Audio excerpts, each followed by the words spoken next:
Sir ఇది రాష్ట్రంలో urea కొరత ఉందంటూ కూడా వైసీపీ చెప్తుంది. మీరేం చెప్తారు? మీరు ఒక వైసీపీ నేతగా. అదేనండి. ఇప్పుడు ఆనాడు వైఎస్ జగన్మోహన్ రెడ్డి గారి పరిపాలనలో రైతు భరోసా కేంద్రాల ద్వారా ఈ క్రాప్ బుకింగ్ జరిగేది.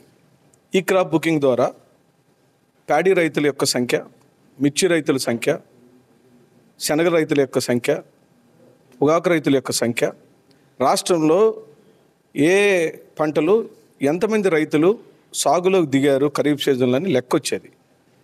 మా ప్రభుత్వం ఆనాడు జగన్మోహన్ రెడ్డి గారి ప్రభుత్వం శనగలకి ఇంత రేట్ ఇస్తాం, ప్రతి గింజ కొంటాం, మిర్చికి ఇంత రేట్ ఇస్తాం, వరికి ఇంత రేట్ ఇస్తామని ఖరీఫ్ సీజన్ మొదట్లోనే ఒక చార్ట్ రిలీజ్ చేసేవాడు.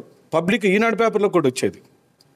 కానీ ఈ రోజున ఘోరంగా ఈ ప్రభుత్వం బ్లాక్ మార్కెట్ని ఎంకరేజ్ చేయడం కోసం కృత్రిమంగా యూరియాని సప్లై చేయకుండా, ప్రభుత్వం ఇవ్వాల్సిన ధరలకు ఇవ్వకుండా వాటిని బ్లాక్ చేసి రైతులను బ్లాక్ మార్కెట్లో కొనే విధంగా ప్రోత్సహించడం, వాళ్ళని భయభ్రాంతులు చేయటం, వాళ్ళ యొక్క మనోభావాలు దెబ్బతీయటం, మానసికంగా వాళ్ళని హింస పెట్టడం. చంద్రబాబు నాయుడు హయాంలో జరిగినన్ని రైతు ఆత్మహత్యలు ఏ హయాంలో జరగల. మళ్ళీ ఇప్పుడు అదే సందర్భం రాబోతుంది. యూరియా కొరతని కృత్రిమంగా క్రియేట్ చేసిన చంద్రబాబు నాయుడు వెంటనే సకాలంలో ఖరీఫ్ సీజన్కు రైతులకు యూరియాని సరఫరా చేయమని వైసీపీ డిమాండ్ చేస్తుంది.